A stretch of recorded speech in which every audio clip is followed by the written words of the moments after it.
para vocês como fazer estes lindos lacinhos com fita de gurgurão e sianinhas.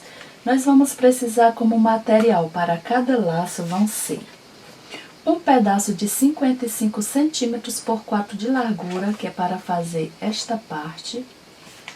Para esta parte do laço de dentro vai ser um pedaço de 15 centímetros por 4 de largura, a mesma largura do de cima. E a sianinha vão ser 15 pedaços, que é 2, olha, para cada lado. Que fica 15 centímetros, 2 vezes, que faz 30 centímetros. E um pedaço de 7 centímetros por 2, que é para o meio. Pérola, do tamanho que vocês queiram para colocar aqui nas pontas. E uma base para colocar a fivela, cola quente, agulha e linha. E fica assim.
Pronto, ficando assim nossos lindos laços. Até a próxima!